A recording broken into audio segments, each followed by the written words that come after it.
Here we go. Okay, we are live. Hooray. Welcome everyone to One More Page, the virtual space.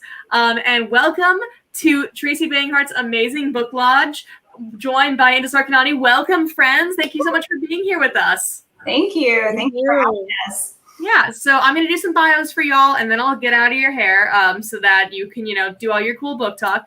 But first, thank you again for everyone for coming. So many of you have bought Tracy's book, which is amazing, but we still have more copies available, and you can also buy Intisar's book. I'm going to put the link in the comments as well. But first, the bios of our lovely guests tonight. So first off, we have Intisar Khanani, who grew up as a nomad and world traveler. Born in Wisconsin, she has lived in 5 different states, as well as in Jeddah on the coast of the Red Sea. She first remembers seeing snow on a wintry street in Zurich, Switzerland, and vaguely recollects having breakfast with the orangutans at the Singapore Zoo when she was 5. I think we'll have to hear that story at some point. She currently resides in Cincinnati, Ohio, with her husband and 2 young daughters. And then, of course, we have Tracy Banghart. She's the author of Grace and Fury, Queen of Ruin, and of course, most recently, as of today, A Season of Sinister Dreams. When she isn't writing, she's finding magic and adventures of her own with her husband, children, and 2 mischievous dogs. So, hooray! Thank you both for being here. I'll get out of your hair, but I'll be nearby if you all need me. And have fun. Thank you so much. Thank you. Appreciate it. Hi, everybody. I'm going to take off my beautiful crown because it likes to fall and is very heavy. So we'll just pretend that I'm still a queen. I forgot one last thing.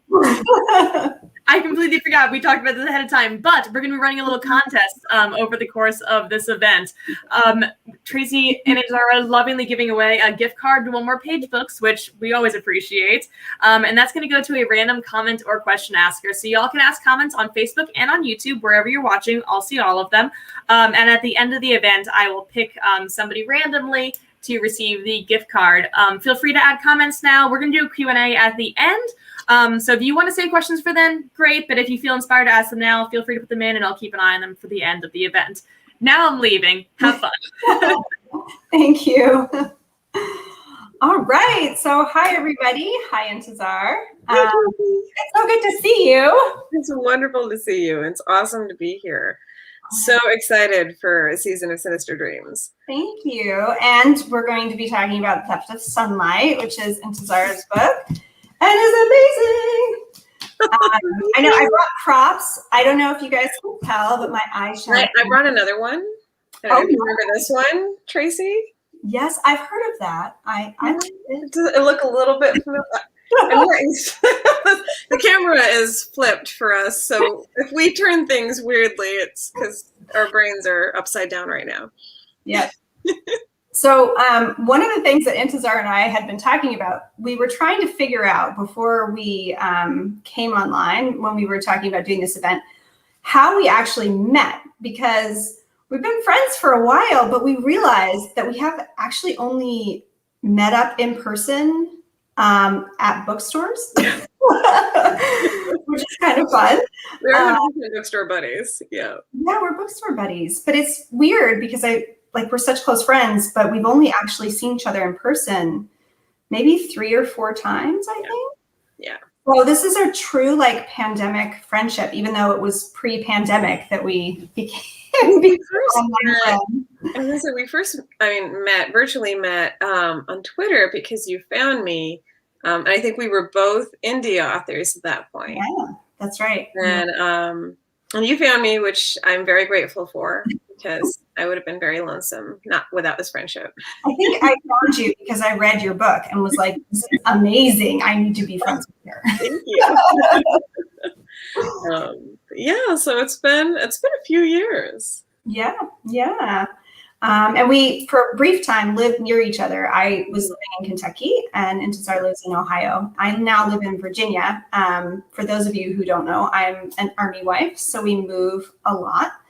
And we've been in the Northern Virginia area for about almost a year now. So it's awesome. Hawaii was probably my favorite of my. Where in Hawaii were you? I was on Oahu, and it was amazing, and I miss it a lot, especially when it's really hot and when it's really cold, because the weather was just kind of always awesome there. That's beautiful. Yeah, so anyway, we wanted to start with some introductions, and Amanda so graciously introduced us already, but we wanted to introduce our books. So do you want to go first? Sure. So my most recent book was A Theft to Sunlight, which Tracy held up there for a moment. Do it again. There we go. It's gorgeous. Intisar is blessed by the cover crop. I am so grateful for that cover. That was an artist that she also made Thorn. So Thorn was actually my first book, both as an independent author and as a traditionally published author. So it was this kind of wild ride where Thorn, I published on my own in 2012. And then in 2016, through a really non-traditional coincidence of events, Thorn was picked up by Harper Teen. I know, it's amazing because that doesn't often happen. Usually you either have to choose self-publishing or try to traditional. So that was amazing. Yeah, it was pretty wild. So my agent found me because I put Thorn on sale, and she reached out to me and was like, "Hey, have you ever thought about traditionally publishing? I'd love to represent you." And I was like, "Oh, I thought about that for 2 years and it didn't work out. So nice to meet you." And then she was talking about signing me with an editor while they were meeting to talk about other books. And the editor went and bought Thorn and read it and was like, "No, I want this book." So it was very, very different from your standard book deal. It was very exciting. It's actually kind of funny because my sort of journey to traditional publishing was sort of similar in a weird way. Let's hear about it. I also self-published first, 3 books, and the third one was called, at the time it was called Shattered Veil. It got retitled later, but I didn't have an agent reach out. I had an intellectual property company reach out, Alloy Entertainment. Yes. Responsible for such books as Gossip Girl and Sisterhood of the Traveling Pants and various other series. And they reached out to me because they were starting a partnership with Amazon to do a digital first imprint with Amazon. And they had purchased Shattered Veil online and really loved it and wanted to buy it and kind of repackage it. It's now called Rebel Wing. It is still available both as an ebook and actually as a paper book. And it's a whole series. There are 3 books. But it was sort of similar. Like they kind of roped me in, and that was the window into traditional publishing for me, which was fun. So we both have those kind of non-traditional. Yeah. That's really neat. I didn't realize that Alloy reached out to you. I always wondered how you ended up working with them. So it was really funny. Actually, they sent an email through my website. And I think they were worried that I was going to think it was spam or something, because they also DM'd me on Twitter, and they were worried it hadn't gone through. So they actually sent me like 8 of the same email through my website or something. So they like really did spam me. I mean, that would totally go to spam then, right?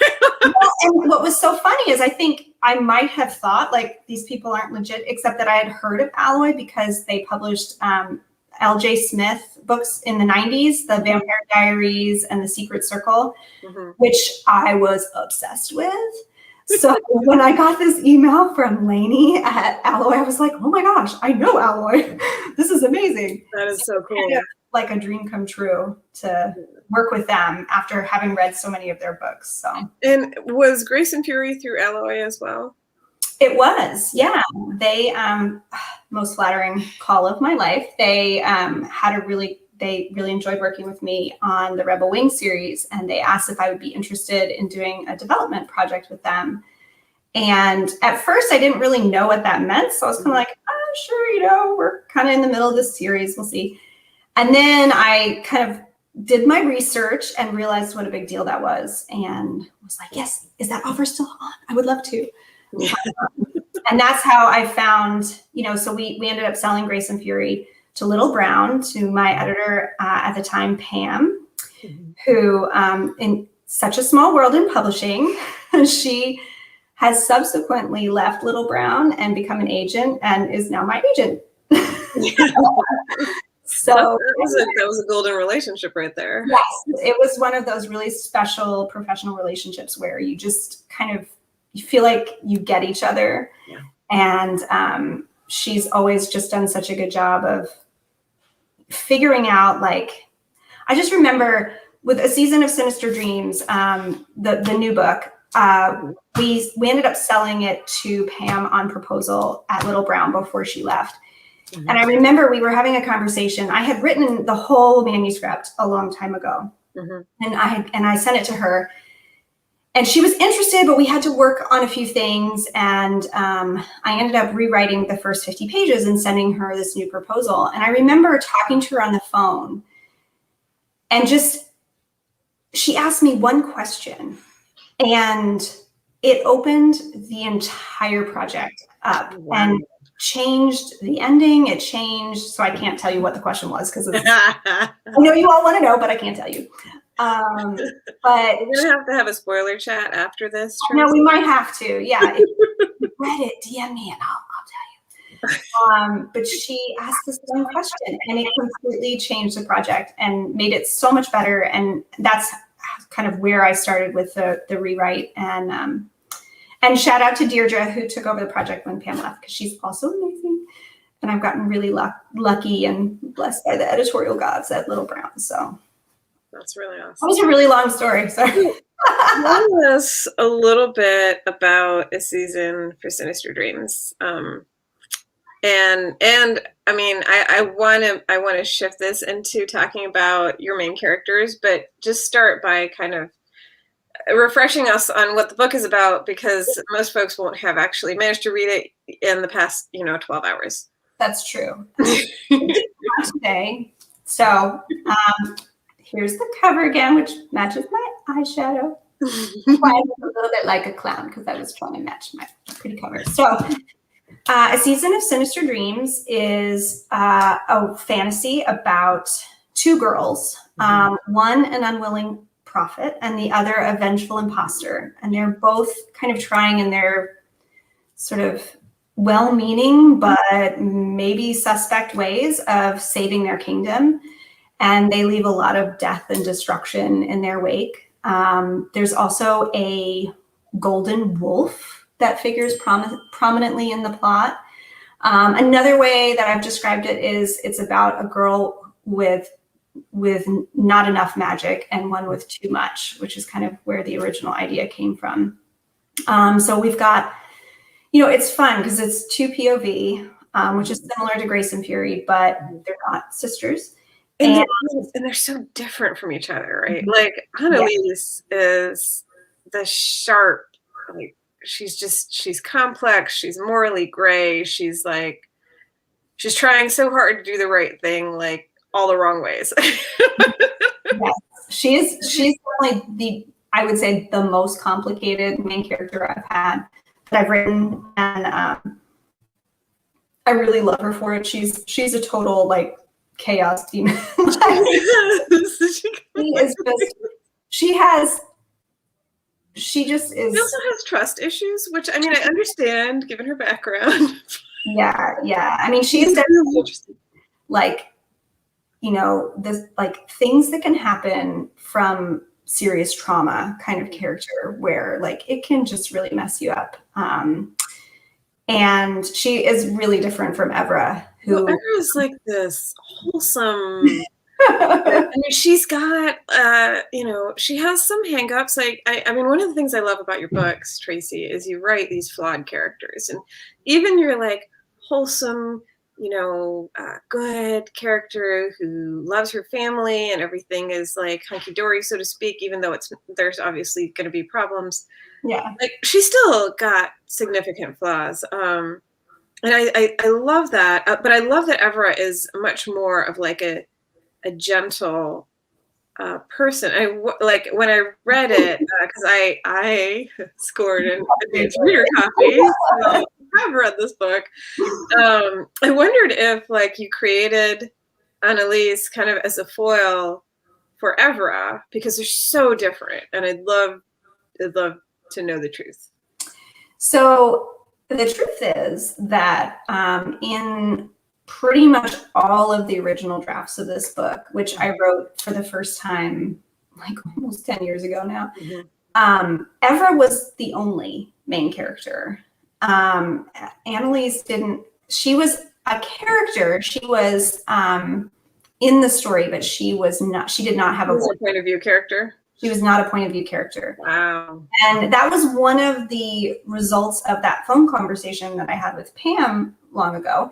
I realized, and we talked about giving Annalise a voice because Pam was very intrigued by her. And I had always been very intrigued by her, but this might be like a minor spoiler, but she is kind of the antagonist. She is the villain of the story. So I had never really written from the point of view of a villain before. And, so I had this conversation with Pam and I sat back and I was like, I wonder if I could add her to the story. I wonder how this would work. And I started writing her, and her first page, the first things that came out when I was writing her are almost exactly word for word, in the final book, what I wrote that first time. Her voice just kind of exploded. Awesome. And it doesn't always happen that way, as you know. No, I mean, when that happens, you struck gold, right? Yeah. And I remember sending it to a few critique partner friends and being like, is this, does this work with the two? And everybody really loved her. And I had somebody ask me if she was, if Ever was the new character. And I was like, no. Opposite. Yeah, so that made me feel like it was the right choice because she was so integral and organic to the story at that point. Yeah, I honestly can't imagine the story without Annalise's perspective. Yeah, she was really fun to write, and it, I think she makes the story. I think she does make it better, the book better. So I'm happy to have her. I want to talk about the characters in The Theft of Sunlight too.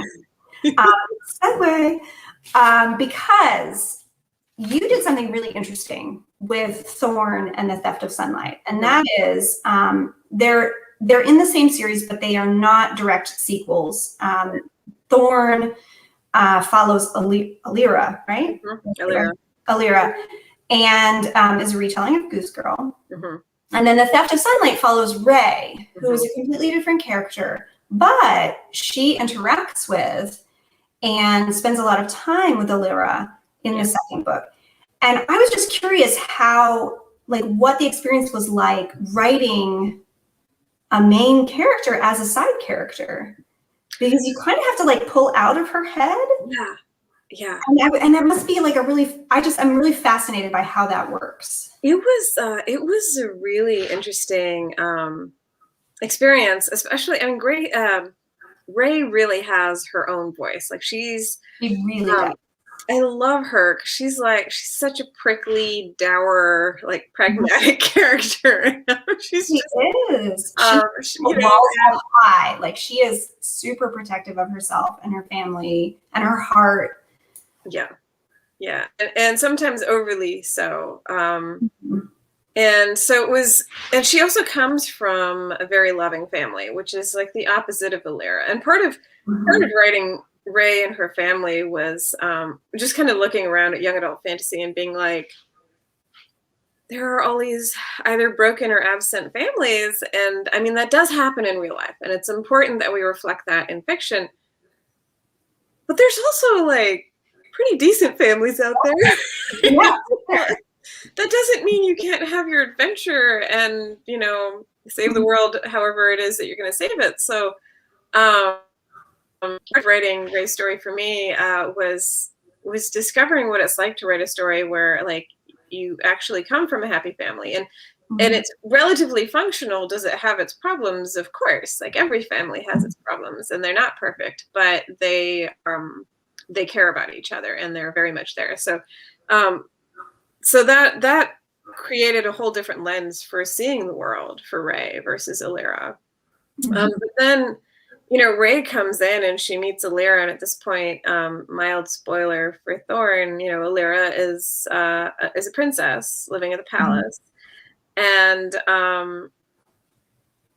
Ray sees her as that, And which is so funny, because if you read Thorn as a reader, you don't get to see that side of Alira until kind of like just the beginning and the end. Like, sorry, little spoiler, but you know, because it is a retelling of the Goose Girl. Like, she spends a good portion of the book as a Goose Girl, you know, as basically a servant. And so seeing her in that princess role is I mean, it's not only are you looking at the story from a different perspective, from a different character, but even as a reader, you're looking at this character from a different perspective too. Yeah. And it was really neat to be able to see her in that role. Yeah. Well, and part of the trick was remembering that Alira, I mean, how she sees herself, right, and how the rest of the world sees her are going to be two different things potentially. Yeah. And so that was kind of what I had to play with Ray. Was Alira still had to be true to herself, and she's still doing things the way she does, but Ray looking at her sees this girl who's got like a spine of steel, and she's like, you know, she's going to be changing the world around her, and Ray's really happy to be along for the ride and do what she can for the particular issue that she cares about. I think too, Ray has those layers as well. Like, I think she sees herself differently. She thinks she knows how the world sees her, because she does have it. She's a character with a disability, which I thought you handled so gracefully. I know we have talked personally about how you had sensitivity readers and you had people kind of check that rep for you, that representation for you. But she was so gracefully done. But there was definitely this sense from her that she assumed the world saw her a certain way because of her disability. And in many cases that was an accurate assumption. But there were some other characters who she assumed saw her that way, but maybe didn't. Romantic characters. And not just romantic. I mean, there were other characters who saw her strength, but yeah. I mean, just saying. So that was, I thought you did such a good job of balancing those layers between her and like her perception and, you know, who she really was. So good. You guys have to read this book. It's amazing. I think you do that as well, right? Like with Evra and with Annalise, like all of our characters have certain expectations that they place on themselves about what they should or shouldn't be doing, what they should or shouldn't be capable of. Absolutely. You know, just societal like pressures, you know. I know those of you who've read Grace and Fury will be aware that I'm a big smash the patriarchy kind of writer. You know, there are similar themes in A Season of Sinister Dreams. It's not quite as it's got that too, but you know, Ever is somebody who starts out with no magic, and in a society where everyone has magic. Yeah. And she tries to, you know, become strong and become useful in other ways, because she's still trying to be a part of her village and part of her community, but she feels like an outsider, and the members of her community make her feel like an outsider because she doesn't have magic. And then she finally gets magic, but it's the wrong kind. So she still has to fight that, like, prove herself, find her agency, accept herself, which I think is a kind of running theme with a lot of my characters, is the idea that, you know, part of their growth is accepting who they are. And I think that's part of Ray's growth as well, is, you know, realizing that despite, you know, the things that she kind of sees as holding her back, she actually doesn't. She's internalized, really. And it's same with Evra, that you grow up and you hear these expectations day in and day out, and you see how people treat you, and you experience microaggressions. And even if you overtly don't believe it, you internalize it, right? Absolutely. And I think that that's a really important thing to explore in our stories, is, you know, you can't smash the patriarchy if you're living by it. Right. Yeah, it's true. And I think it's also reflective, at least for me, like, of how I felt, you know, growing up. You know, I felt kind of like, I mean, not to that same degree, but But there was always that, I don't know, maybe all teenagers feel this way, but there's that like, I don't quite fit in. I feel different. I feel weird. I don't feel like people get me. You know, that a lot of young people hide who they are. Yeah. Because the only way that they can be popular or whatever is to hide certain aspects of themselves. Not all of them, but certain aspects. And I think that's a really painful thing. It's a really difficult thing to go through. And maybe that's part of why I explore it so much, and so do you in our book, you know, is what does it mean to come into your own? What does it mean to claim, you know, for Ray, claiming her body, and loving it, just loving the way she's made, even though it's different from everyone else around her, is such an act of rebellion. Yeah. It's so good. It's giving me chills just thinking about it. It's so good. Yeah, I mean, because that we have these expectations in this world as well, and learning to buck them and learning to say, no, I am valued and I matter, and it doesn't matter what magic I have or don't have, or you know what my body is like I am beautiful, or I am valuable, or whatever that deep, or I'm in control of myself, you know, that too. Yes. Like, this is my life. I'm going to live it the way I want to. That's definitely like an Alira kind of thing and realization. I think that's one of those themes that runs through all my books, is that idea of like finding your own agency. Because I think that was such a huge thing for me as a kid and as a young adult, was this like that sense of I'm kind of controlled by everyone else. And when I have that moment of owning who I am, owning what I want, you know, going after my desires and my needs and my dreams, you know, and finding that agency, it was always like, that was a journey for me. And I kind of always seem to put that in my books.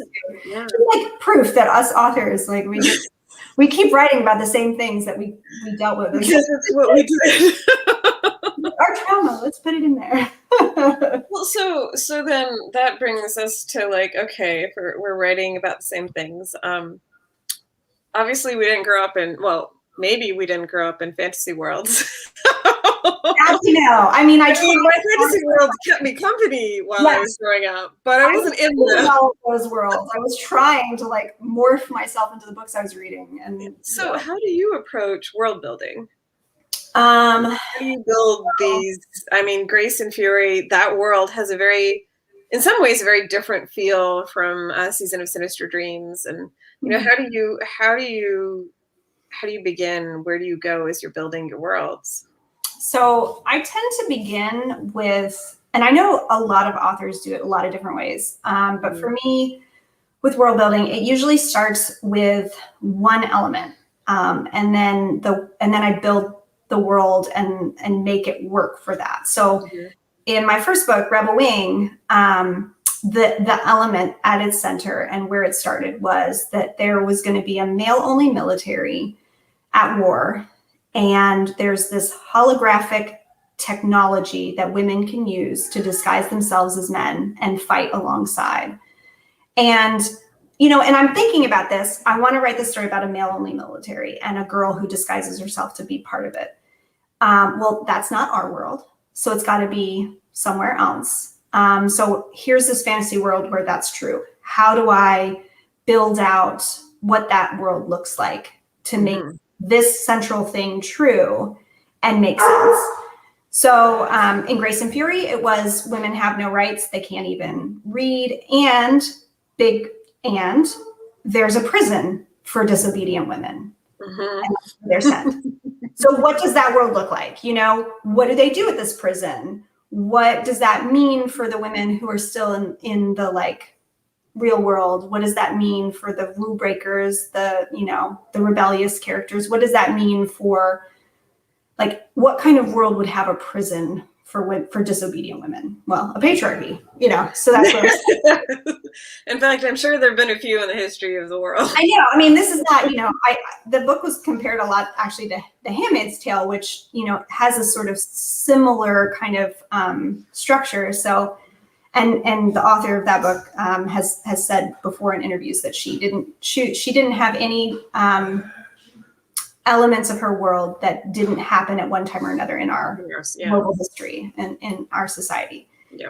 So, and then with a season of Sinister Dreams, I have, this sort of central idea was this like girl with no magic, girl with too much, and then the visions.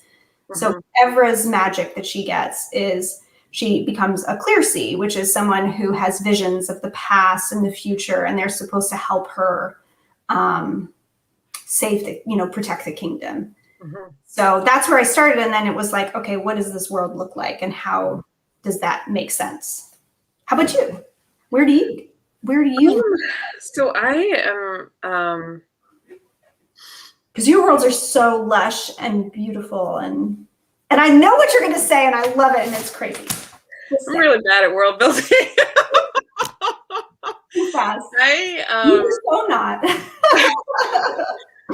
My first drafts would beg to differ. I write. So I am a very relationship focused writer. And for me, the stories are about the people and how they're relating to each other and what's happening, how they're changing.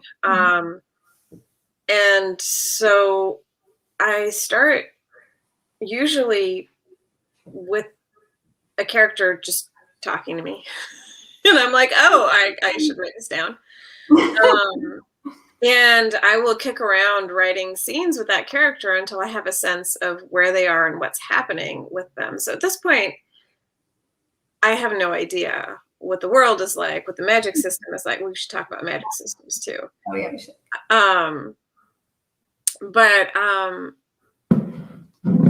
usually it takes me some time of getting to know the character before I begin to understand what their world looks like. And then from there, I'll start creating the world, but it's very intuitive. The way I know what this world is like is I walk through it and I see it and I smell it with my characters. And I have an idea often of what I kind of want it to be like with Thorn.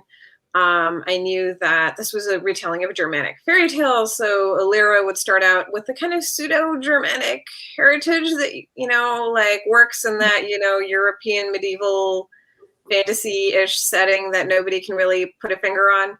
But I wanted her, she's going to this neighboring kingdom that, she's never met the ruler of. This is the whole kind of premise of the fairy tale as well. I was like, well, she's going to another land. It's going to be another land. I've traveled. We're going to another land. Yeah. And so, these people, their skin is a different color. Their language is different. And then I started asking myself, what is this world? Is it based on a real world culture or place that I'm creating an alternate fantasy world of or not? And I ended up deciding not. But I do draw inspiration from my travels and from a couple of different places. But I'm trying to create a land that is recognizably non-white. And I hate to say it in that way because that's saying what it isn't. And what it is a culture that is richly developed in its own way with kind of a community setting. It has its own climate, it has its own culture, it has its own people and traditions. And if you're familiar with those traditions, you're going to start wanting to point to certain parts of the world. But it is not so closely pinned that you can point to a place with any level of complete confidence. Now I did the opposite with, I have an indie series out called the Sunbolt Chronicles, which is, here's the first book. Yay! That's so good. And that one really, so it's kind of funny because I wrote Thorn I published Thorn in 2012. It was one you worked on one of your books for 10 years. Thorn was, for those many years of work. I then published the first two books in Sunbolt Chronicles, and then came back and rewrote or revised Thorn for Harper Teen and wrote The Theft of Sunlight for them. So Thorn was my first attempt at writing a diverse world, and the Sunbelt Chronicles were my second, even though now the Sunbelt Chronicles are older. Or like or like they're like, oh, this is your first, and I'm like, out of order. Really? You can tell. And I've read Sunbelt, and the world is so good. I don't know. So Sunbelt Chronicles literally, I'm sorry. I just remember because Sunbolt was the first thing that I read, and that's how I think I reached out to you. But it's just, your writing is just so immediate. I remember it has literally been probably 10 years since I read Sunbolt, and I feel like, maybe I'm wrong, but I feel like that first scene is the main character in a square, and she's like stolen something, or she's being chased. I mean, I remember like the intensity of that moment, even though I have forgotten some of the details. Like I remember the intensity of that moment and like wanting her to, escape and be okay. Like years later. I mean, well, that's really cool. Okay. Yeah. So that first. So I'm curious. I've got to ask you this, but. About what you find hardest to write, but I find first chapters and final chapters like miserably hard. So Sunbolt, I literally wrote 6 different first chapters before I found the one that worked, and that one that worked I wrote as a joke because I was so frustrated. I was like, this is stupid and I can't write it, and I was like, she's going to be in a market and she's going to get her fortune told, and it's literally going to sum up the whole series in like 3 words. That's awesome. And my beta readers loved it, and I was like, you are joking. Right? Isn't it funny how like sometimes when we let ourselves go and just let it happen, that's the most natural writing. I also have a lot of difficulties with first chapters. Last chapters not as much because I don't know. First chapters are hard though. The first chapters have to do a lot of work because you have to introduce the whole world, introduce the character, make people care about them. Yeah, make them want to read the next chapter. You literally the whole book hinges on the first chapter going well. And then the last chapter is what everyone remembers. So if you write a terrible last chapter, like your ratings, they all just, your sales just tank because they're like, oh, well, the book was great until the final chapter, and then I hated it. Yeah, you can't. It was like, oh, no. Put the pressure on. So. I know. It's those, yeah. It's funny because I think for me, the first chapter is the hardest to write and get right. But the hardest part to draft, like to keep going through, is the middle. You can get the first 10, 20,000 words. That comes pretty easily. And then I just hit that wall. And then the end, like the climax to the end. So like with drafting, first chapters are actually not too hard for me because I can kind of keep going until that sort of like first, I don't know, 20% or whatever. And then it becomes a slog. It becomes hard work. And then revision wise, it's the first and last chapter that are hard because then you got to now that you've figured out where you're going, you got to make sure your beginning sets it up properly. Yeah. But man, in the middle, that's rough when drafting. Drafting is, oh my gosh. Give me a revision any day. That is, I like first drafts, hard. Do you feel the same way? Do you find the drafting the hardest, or do you prefer drafting to revising? I think it's all hard. That's true. And you know what? I think like ironically, it gets harder the longer you go because like the more you know you don't know, right? Yeah. So I find that it's so much more challenging now because I have higher standards for myself because I've done it now a few times. So I feel like I should be getting better. I want to build on what I've created and my success and, and therefore I put more pressure on myself. Yeah. So it just keeps getting harder. Yes, it's so unfair. It's getting easier, Anyway. You had said something about magic systems earlier. So how do you come up with your magic systems?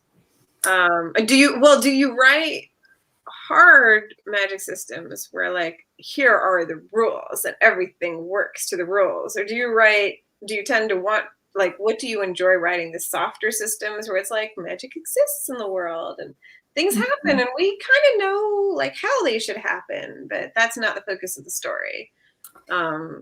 So A Season of Sinister Dreams is actually my first book with magic in it. The other series are in fantasy worlds, but they do not have magic. So if we have any Grace and Fury fans out there who were disappointed that there was no magic in that series, pick this one up because it has magic. There you go. We fix that. My feelings about rules and magic and magic systems. I really believe in sticking to rules because I think if you don't, it's like a promise to your author, and or your reader, I mean, and if you don't stick with the rules, it's kind of like breaking that promise. Like I've read it. I was going to ask if you ever fudge the rules. Well, okay. So, I mean, I am going to say, this is my feeling is, my belief is that you should stick with your rules because it creates a better relationship with your reader because they know what to expect and they know you're not going to throw a wrench in there at the end. Having said that, there is one small fudge at the end of the Season of Sinister Dreams. And there was a logistical reason for it. And I don't think that anyone would read it thinking, oh, the rules are broken or this is a fudge. It's not that kind of, it doesn't like affect the outcome of the story at all. Yeah. But there is like one little thing just to have there's this emotional moment at the end for Evra and her family. Yep. And I did a little thing to make it work. Magic will magically help you out. That is the thing about magic is like it is not like physics. You do actually get. So, I mean, here's the thing though, you could argue it's like physics because here's the reality, right? Like science is our understanding of science is always changing and developing and we're like, oh, the world looks like this. And then we discover something new and we're like, oh yeah, it totally doesn't. And we have to readjust our mindset and be like, oh yeah, so the sun is actually the center of the universe, right? Like, sorry, those star maps are totally cracked. The world is not flat. It's actually round. So now that we know that, magic is like in the same way that like science is dynamic, knowledge is dynamic. I think our understanding of magic can be known to be dynamic. Like, for example, in Thorn and the Theft of Sunlight right now, like we have an understanding of how magic works. None of my main characters that are point of view characters are magic workers. So right now it feels like a relatively soft magic system, but we do know that like magic works a little bit differently for the Fae folk and we don't really know why. And it's like, yeah, because their understanding and the knowledge they've built up around magic over centuries is different from our understanding and our knowledge of magic that we built up over centuries. And so when eventually I write a magic working character, those things are going to intersect, right? And the rules of magic are going to change, except they were never as solid as we believed them to be, right? And that doesn't mean that it's going to undo the stories that exist. What it means is that we're going to gain a deeper understanding of how those things happened and I think it's a really good point of when you have characters, you have two things. You have the magic and the rules of the world, and then you also have your characters, and your characters are not omniscient, I mean, at least not our characters. Yeah.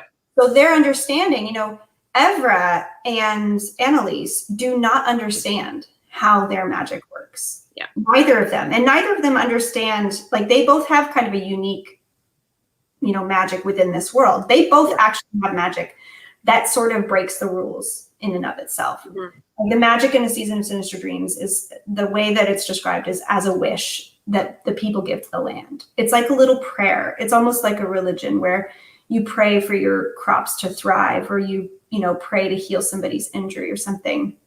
And it's a small magic. It's not something that, people go to war over or that can change the course of history. except that there are exceptions, right? So I guess I do break my magic rules. Interesting.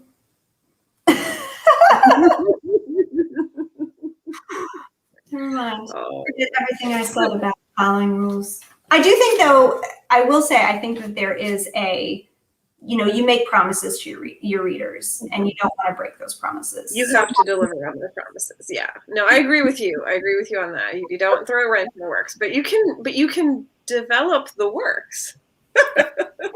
Yes, exactly. Hi, Amanda. I just thought I'd pop in and listen a little closer, but also thought we might answer some questions from your lovely fans. That would be wonderful. We would love to take questions. Perfect. So I'll just scroll up. So we'll start with the first one that came in, even though it's kind of a often end of the night question. We'll pop it up here. So what are all of y'all's next projects? If you want to, and any breadcrumbs, you can toss just a little toss of a breadcrumb. Yeah.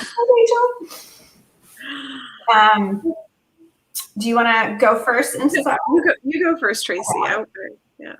So I am working on a new project that's also a YA fantasy. It's kind of a meta fantasy. So there's some it's meta / portal. I don't know.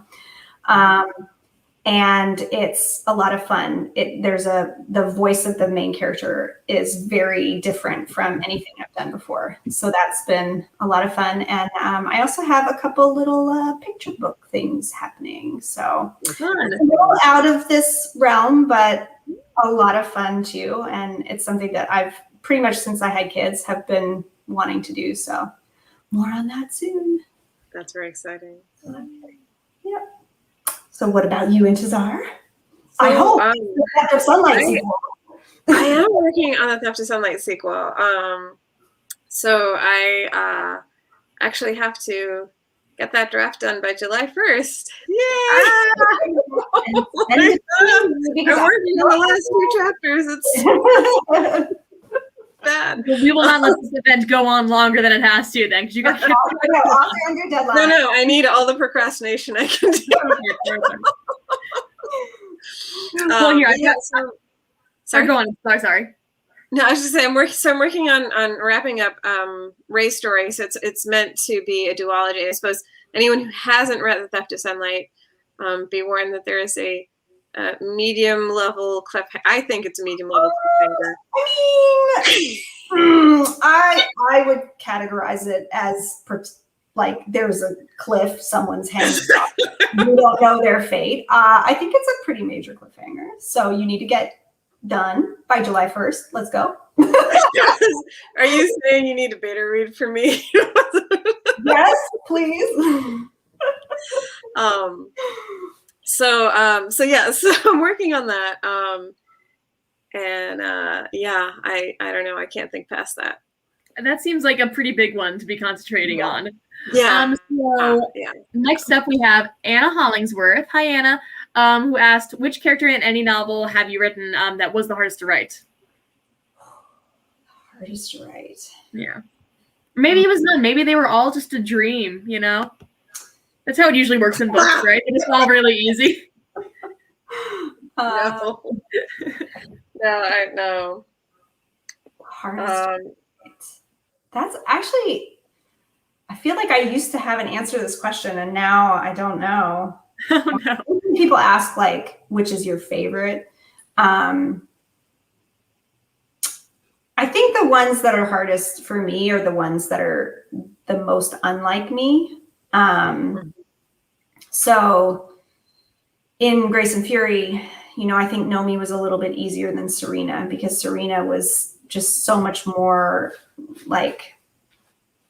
she had even though her life and her world kind of changed, right in her face, she still kind of had this sense of self and was able to kind of change with it. And I think that was definitely harder for me than Nomi, who was more like me. I think, although I did have the big sister thing growing up, I'm the eldest, so I definitely had that responsibility element that Serena has.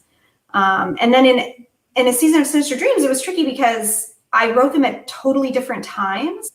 So when I was writing Evra, you know, I didn't have Annalise. And then when I wrote up Annalise, I think it was, you know, her voice was very clear to me, but it was kind of hard to make sure that she fit into the story in the way that she needed to. And in particular with that story, there are alternating chapters. So she had to have as much story and as full a story as Evra did, which was a little bit challenging given that Evra, you know, kind of existed first. And it also meant that I had to kind of cut out some of Evra's stuff to make everything fit. It was like a puzzle.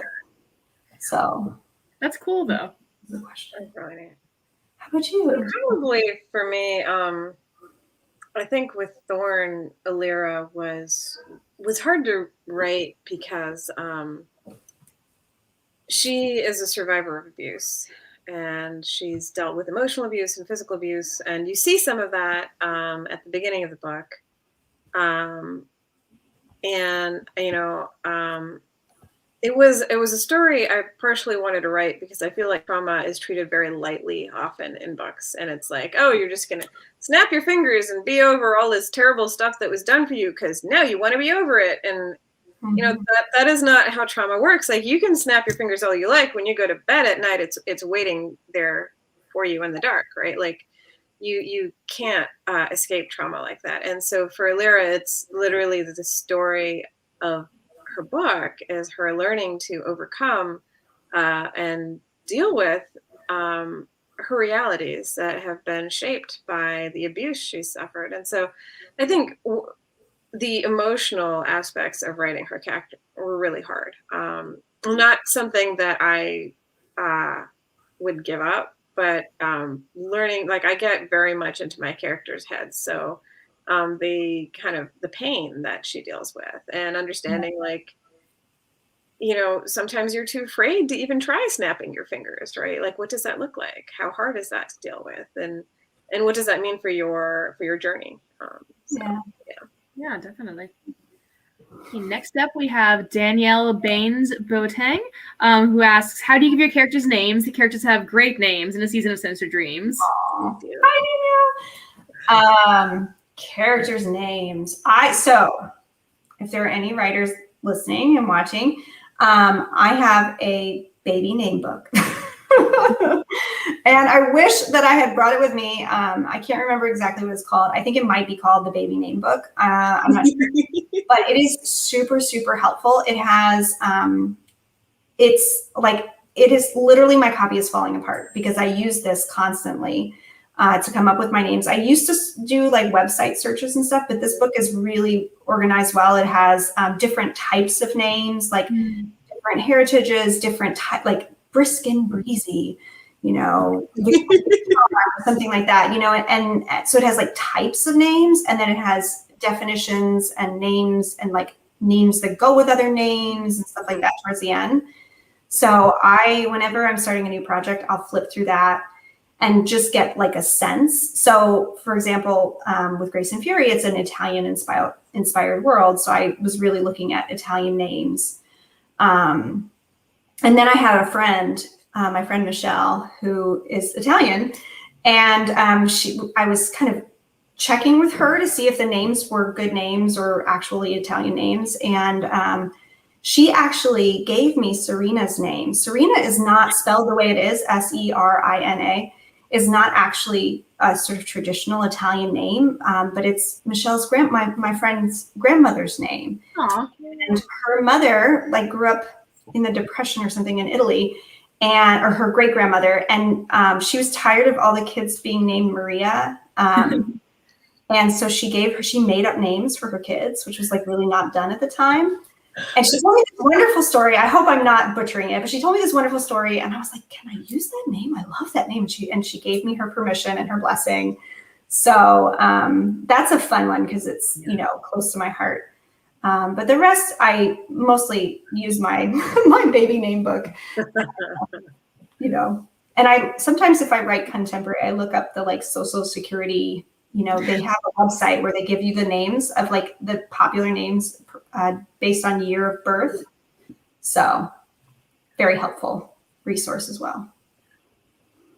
So a lot of my names in my books, at least in the Dauntless Path, Thorn and Thefter, are made up. And even in Sunbolt, some of them are made up. And my secret sauce is I go to Facebook and I'm like, help somebody. I don't know what to do. Quick, name 10 names. The names and titles are like the bane of my writerly existence. I will write books and I'll get to like literally the 7th draft and I will still have placeholder names in there. That's so Hilarious. I have a mage that shows up in the Sunbolt Chronicles, and my copy editor wrote to me and she's like, I literally spit coffee on my keyboard. Thanks a lot. Because she was reading along and it was all very intense, and then she met really awesome Fey Mage. At the copy edit stage, Intisar. I'm like, I don't know if Amazing. the word was okay. You can put that on the tab. Like, Someday you are going to write like a fantasy satire, and no one's going to have names. It's going to have like labels, and that would be perfect. awesome. All my placeholders will be perfect. Exactly. So yeah, I struggle a lot with names. I do make them up. I think about the sounds. I think about that brisk and breezy, but with made up sounds. Bones is another one. Right.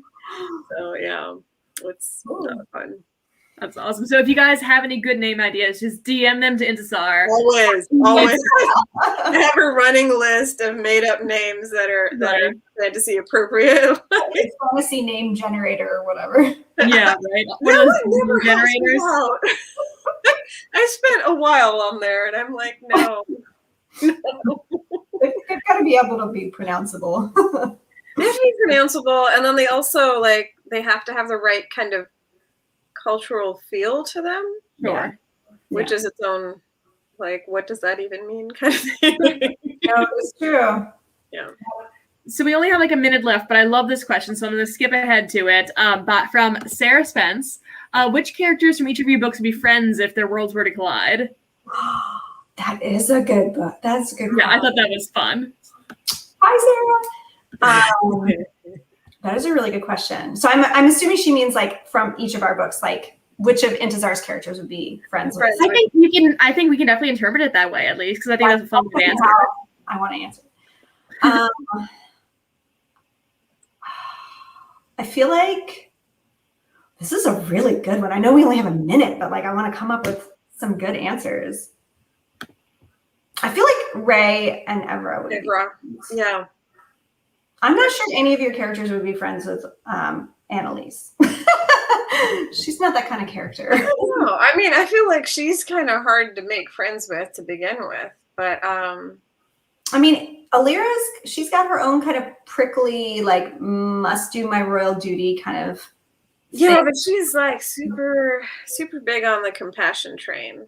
That's true. That's true. And I think she would have a hard time with some of Annalise. But Red Hawk might get Annalise. Yeah. Red Hawk that's my thief lord. Because one must have a thief lord here and there. Oh yeah. Very, very pro Red Hawk as a character. He should be everywhere. He can come and visit my book. I'm totally fine with that. I feel like I think he'd adopt Annalise. I'd be really afraid of her at the same time. Yeah. But he would also kind of get her. Yeah. Yeah. He would. He'd be like, I understand where you're coming from, and I'll just maybe you should I'll get you back over here now. Could you not kill people?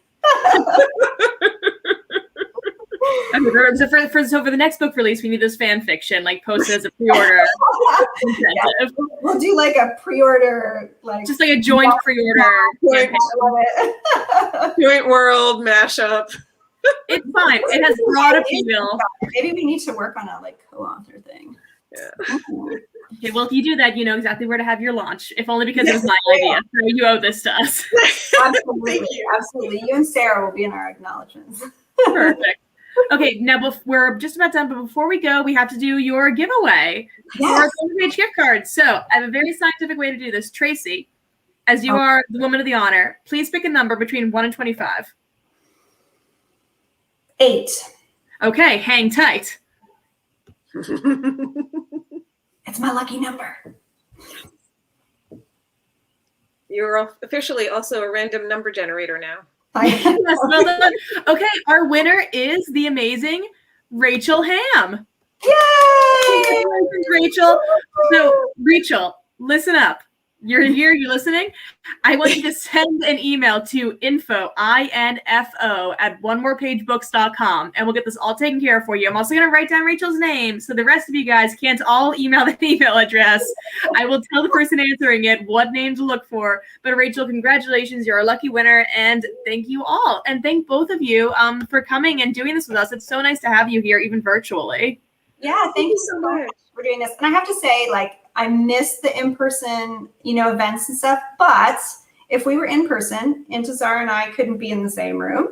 And I know a lot of, Can I mention that we were supposed to have a book launch together that's right. in March of 2020. We were. And that.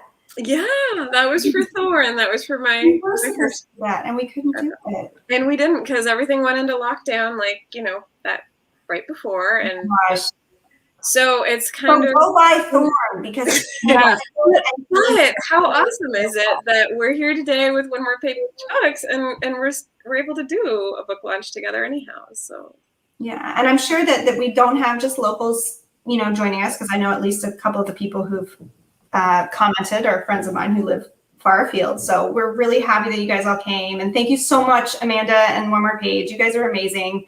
I had so much fun signing books yesterday for all of you who ordered books. I think we are still allowing personalization for another couple of days. So if anybody hasn't gotten a copy and wants it personalized and signed, I am going to stop by the store probably at the end of the week and do a few more signings. So if you want, you can still get a copy of A Season of Sinister Dreams, and I will write it for you. It's beautiful. I've handled so many of them over the last few days. And they're beautiful, and the art is beautiful, and it's so nice to have both of you here. And thank you all again for joining us. We know that virtual is always a little bit funky, but like I said, it's so great to be able to connect with readers from all over the world. So thank you all again. Have a great rest of your day, and hopefully we'll see you again for more events from One More Page Books. Good night. Yay, thank you. Bye.